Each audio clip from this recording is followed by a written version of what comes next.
Ce que vous êtes sur le point d'entendre pourrait bien changer complètement le cours de la Formule 1 pour les années à venir. Lewis Hamilton, septuple champion du monde, pourrait bien vivre sa dernière saison dans la catégorie reine. Et cette prédiction fracassante n'est pas le fruit de l'imagination d'un quidam, mais bien de Günther Steiner, ancien patron de Haas et l'une des voix les plus respectées du paddock. Mais restez calme, car la situation est beaucoup plus complexe qu'il n'y paraît, et les coulisses révèlent des détails qui vont vous laisser bouche bée. Commençons par le scénario actuel, qui, franchement, ne pourrait être plus frustrant pour Hamilton. Nous sommes à mi-parcours de la saison 2025 et le Britannique n'est toujours pas monté une seule fois sur le podium sous les couleurs de Ferrari. Pendant ce temps, Charles Leclerc, son coéquipier, a déjà accumulé 42 points de plus que lui au championnat. 42 points! Pour un pilote du calibre de Hamilton, ce n'est pas seulement un chiffre statistique, c'est une humiliation publique qui résonne dans les couloirs de Maranello. Mais le coup de grâce est venu lors du Grand Prix de Hongrie, peu avant la pause estivale. Alors que Leclerc remportait la première pole position de Ferrari cette saison, Hamilton s'est retrouvé coincé en 12e position sur la grille de départ. C'est là que les choses ont vraiment dégénéré. Le septuple champion n'a pas mâché ses mots. Il s'est qualifié de « inutile » et a même suggéré que Ferrari devrait changer de pilote. Imaginez l'impact de cette déclaration résonnant dans l'usine de Maranello, dans les bureaux de l'équipe, dans les oreilles de Frédéric Vasseur. Un pilote légendaire demandant à être remplacé? Ce n'est pas seulement de l'autocritique, c'est presque une démission en direct. Et cela ne s'est pas arrêté là. Après la course, lorsque les journalistes ont tenté d'aborder à nouveau le sujet, Hamilton a été catégorique. Je n'ai rien d'autre à dire. Lorsqu'on lui a demandé si sa participation au Grand Prix des Pays-Bas, première course après la pause, était garantie, sa réponse a été encore plus inquiétante. « J'espère revenir. J'espère que je reviendrai, oui. J'espère ?» Un septuple champion du monde qui parle en termes d'espoir quant à sa propre continuité? Cela ressemble plus à un adieu qu'à un renouvellement d'engagement. C'est précisément là qu'intervient Günther Steiner avec son analyse chirurgicale de la situation. Pour l'ancien patron expérimenté de Haas, Hamilton n'a tout simplement pas répondu aux attentes chez Ferrari. Mais la question va bien au-delà des résultats sur les circuits. Steiner pense que Hamilton a perdu quelque chose de fondamental: la confiance en soi. Et sans confiance en soi, même 7 titres mondiaux ne peuvent sauver un pilote. Rappelez-vous, lorsque le transfert de Hamilton chez Ferrari a été annoncé, le monde entier s'est arrêté pour y prêter attention. C'était comme un conte de fées de l'automobile. Le plus grand vainqueur de l'histoire, rejoignant l'équipe la plus emblématique de la catégorie. Mais lorsque la réalité ne correspond pas aux attentes, le château de cartes peut s'effondrer rapidement. Une question cruciale se pose alors, qui divise les opinions dans le paddock. Dans quelle mesure l'âge de Hamilton, qui a fêté ses 40 ans avant le début de la saison, influence-t-il ses performances actuelles?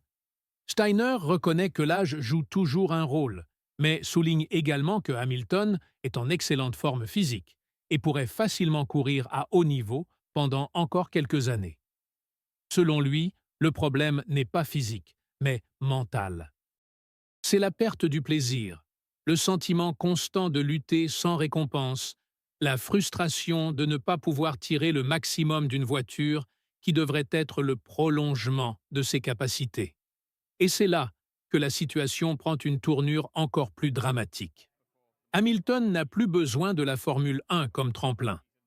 Il est déjà une marque mondiale, avec des investissements dans divers secteurs, de la gastronomie végétalienne à la mode et au divertissement.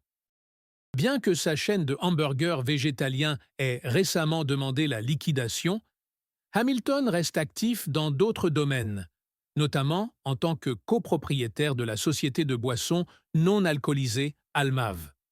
Cela signifie que, contrairement à de nombreux pilotes qui dépendent de la catégorie pour rester dans le coup et gagner leur vie, Hamilton a la liberté financière de simplement dire « ça suffit ». Mais pas de panique, car l'histoire ne s'arrête pas là. Steiner pense que la pause estivale sera un moment crucial de réflexion pour Hamilton. Il se peut qu'il revienne plus détendu, revigoré, prêt à montrer pourquoi il a remporté 7 titres mondiaux. Mais cela pourrait aussi être le moment où il arrivera à la conclusion que cela ne vaut plus la peine de se soumettre à cette pression et à cette frustration constante. Et si cette deuxième option se concrétise, Steiner n'hésite pas à prédire que Hamilton pourrait annoncer sa retraite à la fin de l'année 2025. Voici maintenant une partie qui va susciter la polémique. Steiner n'accepte aucune excuse pour les mauvaises performances de Hamilton. Interrogé sur l'influence de la voiture sur les difficultés du Britannique, l'Allemand a été catégorique. Bien sûr que la voiture joue toujours un rôle, mais nous sommes en Formule 1 et un pilote d'élite doit savoir gérer ce qui lui est donné. Si la voiture est difficile à piloter dans certaines zones, c'est au pilote de s'adapter, et non l'inverse. Pour Steiner, la Ferrari est une bonne voiture, et chercher des excuses pour Hamilton serait incorrect. Cette déclaration soulève une question fondamentale sur la nature de la Formule 1 moderne. Sommes-nous trop indulgents envers des pilotes expérimentés qui ne parviennent pas à s'adapter à des voitures spécifiques?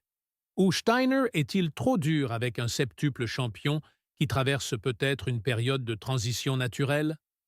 La vérité est que Hamilton a un contrat de plusieurs années avec Ferrari, qui devrait courir jusqu'à la fin de l'année 2026. Mais les contrats ne sont que des morceaux de papier lorsqu'un pilote décide qu'il est temps de raccrocher son casque. Curieusement, Hamilton s'est préparé intensivement pour 2026, soumettant divers documents techniques à Ferrari afin de créer un avenir plus positif.